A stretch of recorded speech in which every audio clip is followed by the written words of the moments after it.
pagi, berjumpa lagi dengan saya, wong ganteng sak donya Sandro Jabrik. Ini dari Hongkong kan? Loh iya, saya di Hongkong. Gimana? Oh iya. Gimana Bang? Bang apa Mas? Apanya yang gimana? Apa kok? Iya kok gimana? Iya apanya yang gimana ya, sampean cerita loh. Itu kan teman saya. Ini terus? kan udah cerita sama Koko kan? Ya, ceritanya gimana? Ya sampean ulangi lagi loh ceritanya. Ceritanya sampean Gimana? ulangi lagi. Iya, saya kan interminit 2 bulan di Hongkong. Nggak tahu lah alasannya kenapa majikan gitu ya. Terus itu apa namanya, ya sudah saya pulang sini.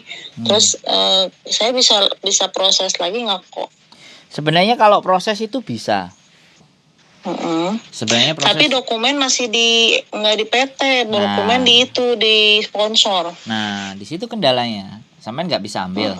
Kan sampean sudah pulang. Itu kan soalnya itu katanya masih ada sisa potongan 2 bulan lagi gitu. Terus ditahan. Nah ya sudah. Jadi gini, nanti kalau proses. Tapi katanya gini, nggak apa-apalah kan 2 bulan. Jadi ya istilahnya lah setengah saya 1 bulan, sponsor 1 bulan. Jadi yang mesti saya bayar itu cuma 1 bulan gitu katanya kok. Jadi gini Mbak, saya tidak ada masalah dengan data. Paspor sampean bawa kan? Ada. Tinggal paspor kan, nanti KTP-nya dan semua data bisa. Dan biasanya kalau PT saya itu bisa nyari datanya sampean di PT mana, dan biasanya bisa nebus. Tapi biasanya kalau bisa nebus. Tapi ini bukan di PT kok, di sponsor, bukan. Kalau di PT katanya kemarin kan saya udah nelpon ke pihak PT katanya dokumen saya udah dikirimin ke sponsor kamu katanya gitu. Ya oke. Sekarang giliran saya ngomong ya Mbak, kan sampean mau dengerin kan? Sampean mau nanya kan ke saya? Iya. Saya nanti jelasin, sampean tinggal logika aja. Apa yang saya jelaskan itu masuk akal nggak menurut sampean, kan kayak gitu loh Mbak. Baru kita diskusi. Jadi kalau di tempat kami kan sampean belum satu tahun, sampean belum genap 1 tahun, dan apalagi di Hongkong baru berapa bulan? 2 kan? Halo? 2 bulan. Nah, 2 bulan. Otomatis kalau sistemnya di proses di Hongkong sebelum selesai di 2 kontrak itu biasanya itu dikunci namanya. Jadi sampean tidak dianjurkan untuk ke PT yang lain. Kan seperti itu ceritanya. Sampean belum nonton konten saya banyak. Nanti saya kasih tahu, nanti sampean sambil nonton konten saya biar sampean memahami tentang proses. Jadi ketika dikunci, maka kita bisa membuka kunci itu. Tapi kan kita harus bayar ke PT yang lama. Bisa dipahami nggak? Nah kalau memang itu terjadi, nanti data sampean masuk ke saya cross check. Saya laporan sama orang di PT, Pak ini baru 2 bulan, gini. Oke Mas, kita akan bantu. Tapi kembali lagi, nanti jatuhnya potongan di tempat kita itu pasti nilainya berbeda dengan teman-teman yang lain. Bisa dipahami nggak? Karena ada 3 tipe. Ada 3 tipe ya. Berangkat lagi ke Hongkong itu ada 3 jenis. Ya kan? Yang jenis pertama sampean PR1. Disebutnya PR1. PR1 itu orang-orang yang di Hongkong tidak finish kemudian menyatakan pulang. Ada yang pulang sebelum 6 bulan, ada yang setelah 6 bulan. Artinya kalau yang sebelum 6 bulan itu belum selesai potongan. Ya kan? Kalau sudah 6 bulan sudah selesai potongan. Tergantung nanti PT-nya. Nah, kemarin ada juga cerita anak saya satu yang ex Taiwan, ternyata dia kabur, ya kan? Kabur belum waktunya selesai. Akhirnya dia pulang, ya kan? Tidak membayar semuanya. Nah, kita ganti memproses ke Hongkong. Akhirnya kita menemuin PT-nya. Ya, terus ada deal-dealan. Akhirnya data semuanya bisa kita ambil. Akhirnya juga nanti kita akan bilang potongan dan tunggakanmu di PT lama begini dan begitu. Nanti pasti akan dijelaskan. Proses itu akan dijelaskan. Jadi kayak gitu. Yang pertama itu. Terus yang kedua, kalau setidaknya yang berangkat ke Hongkong selain sampai termasuk PR1, yang kedua adalah calling visa. Itu artinya anak yang sudah selesai selama 1 tahun di rumah atau bisa jadi 2 tahun. Melebihi dari 1 sampai 2 tahun. Itu calling. Jadi Dia dapat visa dulu baru berangkat. Yang terakhir itu tipenya adalah dia membawa majikan sendiri. Jadi ada tipe-tipenya anak berangkat ke Hong Kong itu. Yang terakhir ya non, ibaratnya non itu jadi dia tidak sama sekali punya pengalaman. Jadi itu ada empat jenis gitu kan. Nah itu semuanya akan bisa kita atur. Lah kalau kita nggak mau ada urusan dengan PT, ibaratnya dengan PT-nya nanti ya sudah kita bikin data yang baru misalnya. Nah, data baru semuanya ya pasti juga kenanya nanti dipotongan. Makanya itu yang ingin saya sampaikan ke sampean. Kan seperti itu Mbak. Jadi ceritanya tuh seperti itu. Makanya kadang-kadang kita juga harus menyampaikan ke sampean gitu loh. Hal-hal ini, hal-hal itu semuanya. Nah, untuk kira-kira ada yang ditanyakan lagi? Maksudnya ini proses baru apa gimana sih kok? Ya makanya maksudnya nanti dilihat datanya. Bisa saya dicariin majikan sama koko di sana apa gimana? Ya iya kan apa PT yang nyariin. PT yang nyariin, makanya sampean harus juga lebih baik jujur. Tadi ke PT ditanyain kenapa kok di interminit, apa masalahnya. Sampean bisa bercerita kronologis walaupun sampean nggak ngerti alasannya apa, sampean harus jawab jujur. Karena kemarin ada yang nggak jujur, ada dia kena data ganda, jadi datang ke Hong Kong ada yang kena masalah karena datanya ganda. Jadi KTP dulu dia sudah pernah 2 kali gak sama gitu. Ada satu lagi juga dia pernah bikin kasus kriminal, kemudian dia berangkat lagi ke Hong Kong, visanya nggak turun-turun. Jadi disitulah ceritanya. Makanya kalau kita nggak jujur, ya jatuhnya nanti kita nunggu dan buang-buang waktu. Tapi kalau kita jujur, saya kira ini berarti saya harus masuk PT lagi gitu apa gimana sih kok? Lah sampean kan ex Taiwan toh. Kalau kita ex, ya kalau kita ex itu biasanya tunggu di rumah. Iya. Iya, tunggu di rumah nunggu majikan, kan begitu ceritanya. Ex. Iya. Kalau masuk ke PT-nya, kalau di tempat saya nanti setelah visa turun. Jadi setiap PT itu punya kebijakan beda-beda. Ada yang datang pertama daftar langsung uji kom, daftar semuanya untuk bikin paspor. Kan ada yang seperti itu. Lah itu susah. Itu kalau misalnya nggak dapat majikan ya sudah kekunci di situ. Kalau di tempat kita kan enggak. Kalau di tempat kita kan bebas. Sampean mau sudah daftar di kita kan nggak nahan dokumen sampean. Kita cuman fotoin aja yang ada. KTP ada, misalnya KTP Indonesia ada, KTP mantan Taiwan atau paspor aja dikasih ke kita. Selesai. Sampean mau nyabang-nyabang ke PT-PT lain silahkan. Tapi giliran kami dapat majikan, ya tolong kan kayak gitu. Kalau dapat majikan yang lain ya sampean tinggal MD namanya kan. Iya. Dan kita nggak nahan. Tapi kalau sudah dapat majikan, sudah interview, sudah deal, paspor sudah dipegang, jangan sampai MD. Iya. Ya kan repot kalau sampai MD. Kan begitu ceritanya. Iya. Simple. Di tempat kita paling enak. Cuman ya itu kalau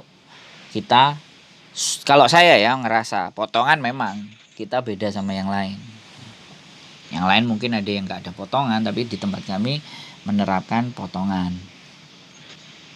Gitu karena tapi teman saya itu yang telepon kok yang WA kok itu yang tadi kan yang itu kan satu PP sama saya itu kan kemarin itu terus dia emang lebih dulu terbang dari saya. Nah, terus dia kan calling visa. Dia calling visa kan. Tapi dia potongan cuma 2 bulan kok. Ya sekarang gini, kalau sampean ngiri sama dia ya kan, sampean boleh balik ke PT sampean. Jadi gini. Maksudnya kok katanya kalau calling visa emang potongannya segitu ya? Apa gimana sih kok? Kan sampean tadi saya tak jelasin, sampean itu PR1, Mbak. Karena sampean gagal 2 bulan. Nah, itu masalah gitu loh, Mbak. Gitu loh. Itu masalah. Kalau sampean mau menyamakan itu, ya sampean sendiri yang bikin PT, Mbak. Loh enggak apa-apa. Saya jelasin sebelum sampean masuk gitu. Enggak apa-apa. Batal enggak jadi pun enggak apa-apa karena saya memang tugasnya tidak merekrut. Tugasnya menjelaskan kan gitu. Menjelaskan prosedur. Toh pun saya enggak nyari sampean. PT-nya di mana kok? Bekasi. Oh, apa nama PT-nya? Ya sampean kalau kirim data ke kami baru kita kasih tahu, kalau enggak. Enggak, maksudnya kan dulu waktu ke Taiwan saya PT-nya juga di Bekasi gitu. Ya makanya sampean kirim data dulu baru saya kasih tahu. Bahkan nomor teleponnya nanti sampean saya kasih ke mereka, sampean nggak usah datang ke sana. Cukup ditelepon. Kalau misalkan gini ya. Misalkan gini ya, ini PT-nya di Bekasi ini gitu misalkan. Oh, ini bekas PT saya dulu waktu ke Taiwan, misalkan gitu ya, misalkan saya sih nggak tahu ya PT-nya PT apa. Cuman gini, saya nggak mau, soalnya saya bermasalah sama PT itu gitu ya, saya ada masalah gitu sama PT itu. Jadi seandainya Koko, seandainya dia sama Koko nih, data-data saya masuk gitu ke Koko, terus Koko ngasih saya nama PT, so, oh ini PT saya bekas dulu, saya mundur. Iya nggak apa-apa kan, saya nggak menahan, saya kan tinggal kirim by WA. Saya nggak fisik, bukan fisik yang dikirim ke kami, foto by WA, selesai. Enak kan? Okay. Nah, jadi mau mundur ya udah. Ternyata sama, ya mundur aja kan. Karena sekali lagi kan, ya semuanya bebas, sampean nentuin.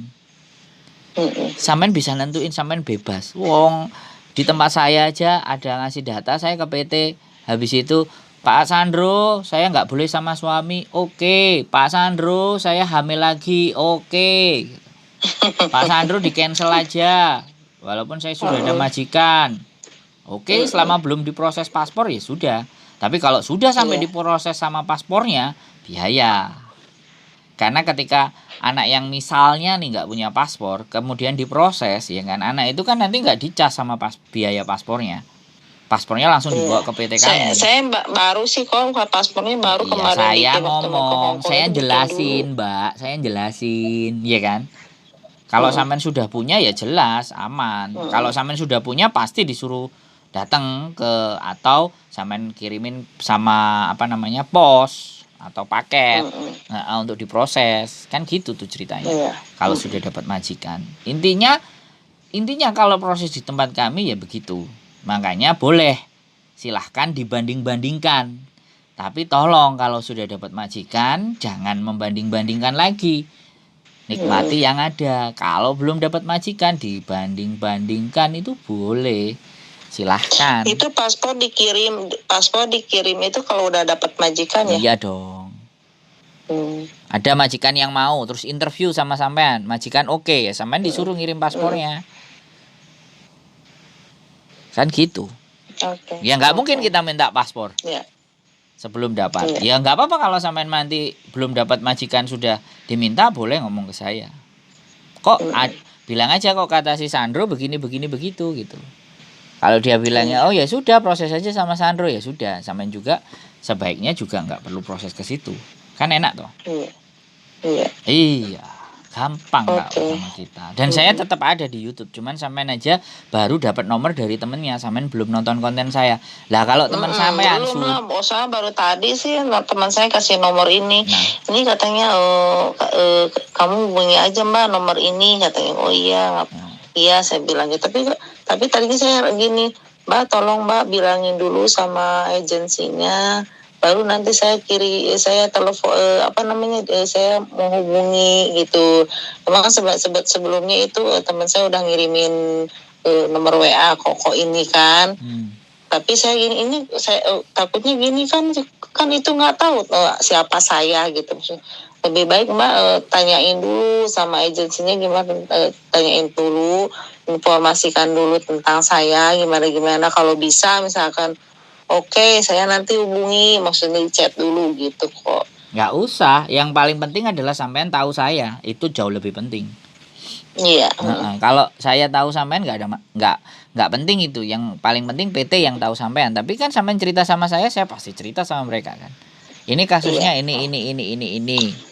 Kira-kira bagaimana? Kalau dia pasti akan maksudnya saya nggak ada masalah, maksudnya bukan di namanya di intermin itu bukan ada masalah kriminal apa gimana, nggak ada sih, nggak ada. Cuma ini nggak tahu lah, mungkin problem majikan aja, mungkin nggak cocok sama saya apa gimana gitu. Iya Mbak. Ada masalah.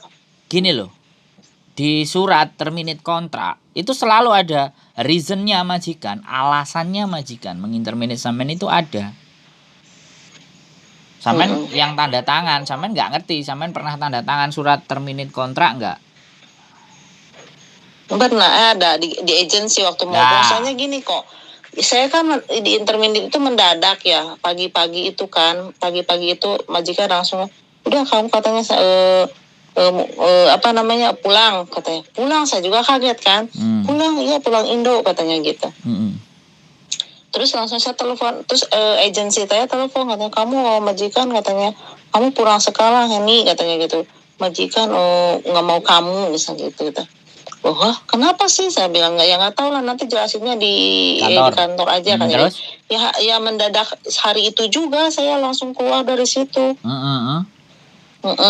Langsung itu juga, langsung saya nggak beli sama agensi itu, nggak dikasih kesempatan ngomong, nggak nanya kamu masalahnya apa enggak, cuma jadi sepihak lah gitu ya. Terus waktu di kantor itu udah agensi udah ngomong gini, kamu besok pulang gitu. Oh, kok besok? Saya bilang saya nggak sempat dulu nanya sama agensi, saya masih bisa cari majikan di sini nggak gitu ya, maksudnya saya nggak nanya dulu nggak, ya udah spontan gitu aja ya. Agensi ngomong kamu besok pulang Indo katanya. Ya udah saya nggak bisa ngomong apa-apa lagi gitu. Oke, enggak. Oke. Sekarang sudah, kita nggak perlu tuntut agen itu dan majikan itu. Sekarang yang saya tanyakan sampean, karena saya ketemunya sampean, kira-kira di 2 bulan tersebut ngomongnya bisa nggak, nyambung apa enggak? Ngomong gimana maksudnya? Sampean ngomong sama mereka bahasa nyambung nggak gitu loh? Ngomong nyambung. Bahasanya sama, bisa. Soalnya majikan bisa Inggris, bisa Mandarin gitu. Bisa ya, dia ngomong apa sampean bisa ngerti kan? Oke. Terus habis itu sampean ada libur nggak? Libur ada setiap minggu. Setiap minggu libur. Terus pulangnya pernah telat nggak? Wah, telat. Malah gini, majikan kamu sebelum jam 9 udah sampai di rumah, malah saya jam 8 udah di rumah. Oke. Bangun pagi dan segala sesuatunya aman. Aman. Kerja juga nggak ada, nggak pernah dikomplain. Kamu salah gini, kamu kalau diajarin gini nggak ada.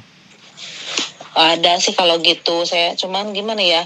Itu masalahnya gini ya, kok waktu itu kan saya jaga kakek ya. Terus? Kakeknya itu tinggi besar gitu. Terus? Dalam kontrak kerja saya ini nggak mendetil gitu. Saya kan interview dulu ya. Kok saya justru itu yang saya kecewa itu gini kok ya. Waktu interview itu kamu jaga kakek katanya gitu. Terus saya tanya kakeknya masih sehat, kakeknya enggak katanya. Kakeknya masih sehat. Saya bilang iya, maksudnya sakit sih gitu. Masih bisa jalan, saya bilang gitu. Iya, dia masih bisa jalan di papah gitu. Pas udah nyampe ke sana, oh kok gini, saya bilang gitu. Katanya di kontrak kerja masih bisa jalan lah gitu di papah gitu. Udah nyampe sana dia udah nggak bisa apa-apa, jadi otomatis kan orangnya tinggi besar gitu ya, kok otomatis kan badan saya nggak seimbang gitu ya. Udah kok begini, saya bilang harus ngangkat apa gitu ya, gitu. Udah gitu kan masalahnya saya emang nggak ngomong sama majikan. Terus kan kakeknya itu rada gimana ya, kok ya rada genit gitu kan. Saya komplain sama terus saya komplain sama majikan nggak percaya, masa bapak saya seperti itu kan. Oh iya. Udah saya bilang ya di situ masalahnya. Saya kakek bapak kamu seperti ini gitu. Dia malah marah sama saya, masa katanya gitu, bapak saya nggak seperti itu gitu, kamu kan nggak ngelihat, saya bilang gitu kan. Gitu udah gitu ya udahlah, mungkin dia nggak percaya ya. Orang sehari-hari kan saya di situ kan ada perawat yang orang Hongkongnya juga. Siap, ya kok ya siap. Yang orang perawat gitu, ada perawat di situ tiap hari dari pagi sampai jam 7. Jadi bukan dari pagi lah, dari jam 10 sampai jam 7 malam pulang. Tapi otomatis lah di situ, walaupun ada perawat di situ ya, nggak ada sama sekali maksudnya bantu meringankan beban saya gitu ya, kok. Saya kerja sendiri, apa-apa sendiri.